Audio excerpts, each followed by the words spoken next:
Selamat pagi, Assalamualaikum warahmatullahi wabarakatuh. Berjumpa kembali dengan Budi Raharjo di Padepokan Budi Raharjo. Kali ini masih tetap urusan ngopi dan buku. Ntar lihat. Kopi luweng hari ini. Kopinya ada di meja kan. Harus ngopi dulu. Nah, masih tetap urusan beres-beres buku. Banyak sekali, soalnya bukunya 2 koper, beneran 2 koper. Itu ngangkat kopernya aja nggak sanggup. Ini buku yang saya bawa dari luar negeri. Jadi kalau orang dari luar negeri ke Indonesia balik dari ini ya, bawa apa, barang-barang elektronik atau apa, saya bawa buku.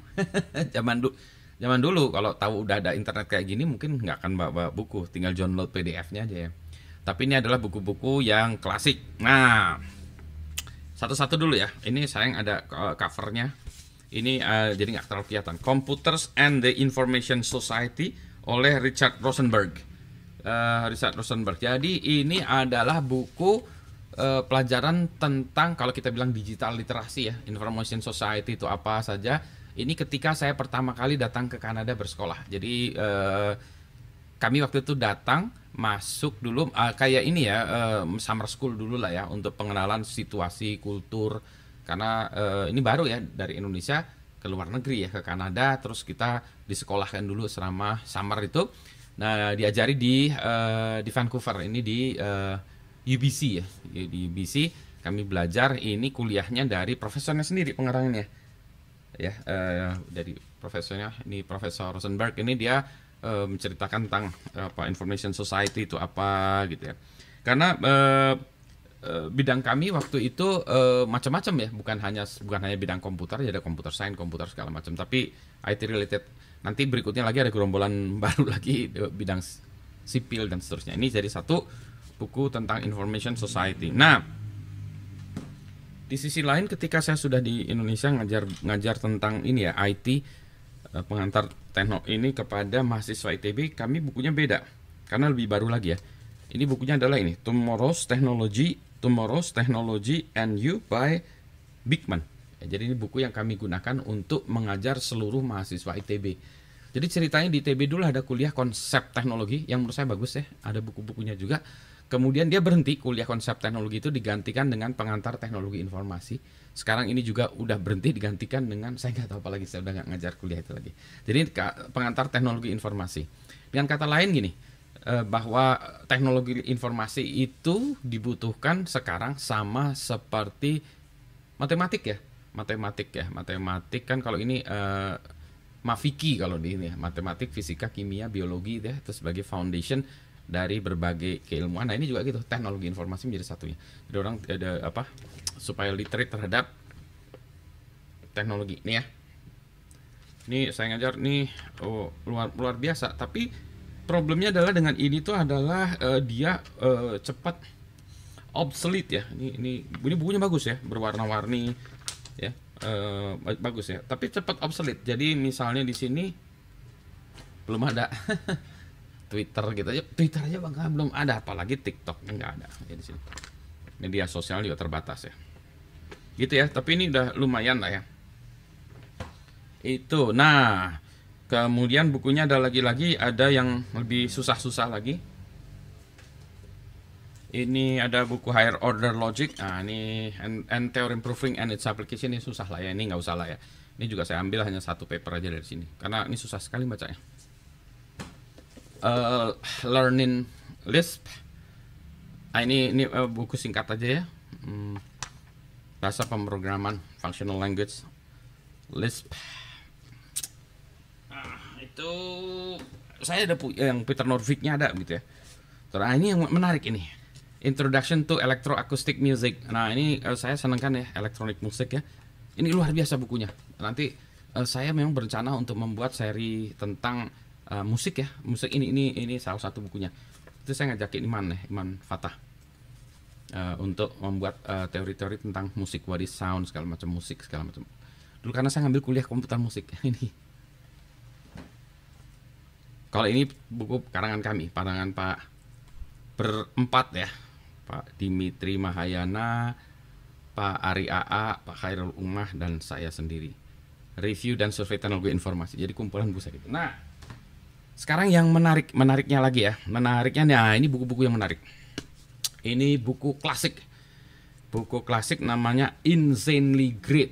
Jadi ini buku membahas tentang Macintosh ya. The Life and Times of Macintosh in the Computer That Changed Everything by Stephen Levy.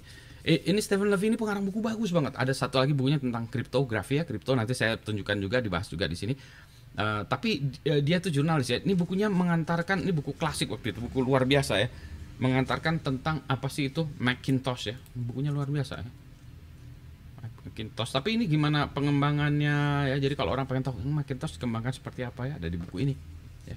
Insanely great ya. Ini biasa kata-kata yang dipakai oleh siapa ya? Steve Jobs ya, almarhum Steve Jobs. Insanely great, kata-katanya keren amat ya. Jadi kalau Anda penggemar Apple fanboy, ya ini buku ini wajib dibaca. Ya, jadi nanti saya pengen bahas buku yang lebih detail ya, secara spesifik lagi ya, lebih detail. Tapi ini buku bacaan keren, asik nih, buku keren. Ada lagi, nah ini buku Where Wizards Stay Up Late, The Origins of the Internet. Jadi buku ini cerita tentang awalnya internet, lumayan nih, $13. Saya cari buku yang murah dalam artian $13 murah. Katie Hefner dan Matthew Leon. Ini juga Katie Hefner juga ngarang buku sama seperti Stephen Levy ya, membahas buku-buku. Ada waktu itu tentang apa ya? Tentang Kevin Mitnick ya, Katie Hefner ini ya. Jadi ini cerita tentang Where Wizards Stay Up Late itu. Jadi kami ini wizard nih, ngaku wizard padahal bukan wizard ya. Stay Up Late ya. Bagaimana kami ini, bukunya sampai udah kuning gini. Ya, founder dari Instanet itu siapa saja? Ada FinServ ya. Jadi ada ini mereka reunion. Tapi ini adalah sejarah internet mulai dari ARPA dan lain sebagainya gitu ya. Keren ya buku tentang sejarah ini. Sayang sekali orang Indonesia jarang suka baca kayak ginian. Saya senang kayak ginian bacaan saya. Nah, ini buku keren juga. Ini belum selesai saya bacanya, masih setengah jalan. Ini adalah buku The Rise of the Creative Class by Richard Florida. Nah, ini ada teorinya. Jadi ceritanya gini, kenapa sih orang-orang kenapa Silicon Valley terjadinya di Silicon Valley bukan di tempat-tempat lain di Amerika. Di Amerika sekalipun ya. Jadi ada, kenapa di Silicon Valley? Orang-orang sejenis itu ngumpul di tempat sejenis. Mungkin orang-orang yang kreatif kelas, itu disebutnya kreatif kelas, itu ngumpul di situ. Kalau orang-orang duit-duitan itu di Wall Street, New York berarti ya, orang-orang di sana. Orang-orang stock exchange segala macam di New York tempatnya. Tapi kalau yang membuat produk segala macam itu di Silicon Valley. Beda kan ya, jadi itu ya. Duit-duit New York. Kalau Anda mau jadi New York ya. Nah ini juga cerita gitu. Nah sama waktu saya bercerita tentang kenapa Bandung ya, kenapa Bandung High Tech Valley, kenapa orang-orang ngumpul di Bandung, kenapa di Bandung ya, orang sejenis ngumpul di tempat sejenis. Nah si Richard Florida, bahkan zaman internet sekalipun, jadi zaman internet sekalipun kan kita suka bingung, kan udah ada internet, nggak perlu lagi orang berada di satu tempat, kita bisa berkomunikasi lewat internet ya. Tapi ini ternyata tetap seperti ini ya, bahwa orang tetap berkumpul di satu tempat ya. Ini The Rise of the Creative Class. Jadi orang-orang ini juga kreatif class, kumpulan orang-orang kreatif. Nah ini kumpulnya kalau di Indonesia di Bandung. Itu klaim saya. Tapi pada kenyataannya demikian. Lihat aja, Bandung itu kan kota kreatif, kota desain, kota teknologi, kota F&B, fashion, segala macam. Cuma saya kaosan karena ini masih pagi ini, jadi kaosan dulu kan ya, belum siap-siap apa-apa.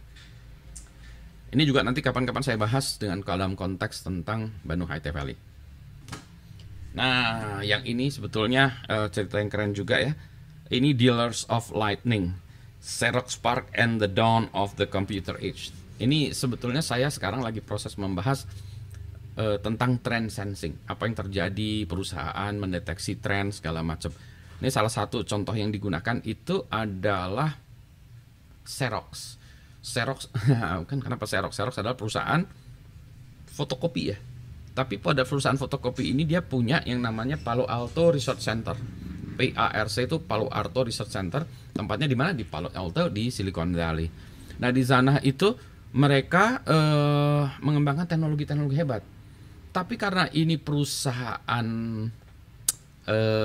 perusahaan fotokopi dan dia juga punya pasar yang hebat, maka dia ignore ya, mengabai atau cuek terhadap teknologi tersebut. Teknologinya apa contohnya? Contohnya adalah networking, graphical user interface, laser printer tuh nanti ya Objective-C segala macam, networking segala macam, pokoknya ketemunya di sana semua. Itu baru quote unquote ditemukan ketika Steve Jobs dan gerombolannya dari Mac datang sana, dari Apple datang sana. Terus dia ngeliat, wow, ini gila nih gitu. Maka teknologinya itu dia paksa untuk ditunjukkan ke engineers-nya dengan ya menurut saya itu dicuri idenya itu ya oleh si Apple ini, akhirnya jadilah produk-produk Apple. Jadi graphical user interface yang keren itu, yang sekarang banyak dilihat-lihat GUI-nya Apple segala macam, itu originalnya dari Xerox. Tapi Xerox tidak mengembangkan ya dulu ya. Jadi desktop komputer segala macam itu awalnya itu dari Xerox.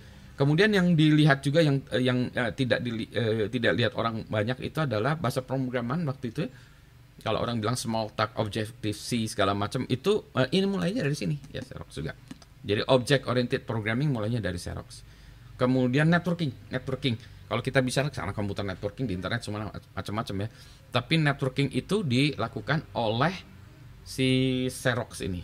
Jadi dia akhirnya spin-off-nya itu adalah perusahaan yang namanya Tricom. Tricom adalah perusahaan yang membuat Ethernet card gitu ya. Apalagi laser printer, PostScript yang kemudian kita lari ke sekarang ada PDF ya. Printer PostScript itu juga dikembangin di sini. Inilah menurut saya yang memberikan kehidupan kepada Apple, karena dia punya GUI, punya Apple Talk ya, networking, kemudian desktop publishing printer. Jadi desktop publishing itu yang menghidupkan Apple. Apple sendiri mengira tadinya itu productivity ya, ini ya word processor segala macam gitu-gitu. Ternyata yang menghebatkan ini adalah desktop publishing. Jadi orang-orang nggak sadar, begitu printer LaserJet itu keluar, wah keren amat ya, waktu itu orang ternganga-nganga dengan itu. Makanya waktu itu orang graphic designer segala macam larinya ke apa? Macintosh. UI-nya hebat, GUI hebatnya di aplikasinya, printernya keren ya. Jadi ini adalah tapi apa yang terjadi? Itulah ya, trend sensing and acting on it. Oke. Baiklah, itu selamat pagi. Assalamualaikum warahmatullahi wabarakatuh. Sudah panjang ya, saya ngopi dulu. Habis ini saya harus membuat ini dulu, materi tentang ini, trend sensing dan whatever happened to this company. Kapan-kapan ke Palo Alto ya.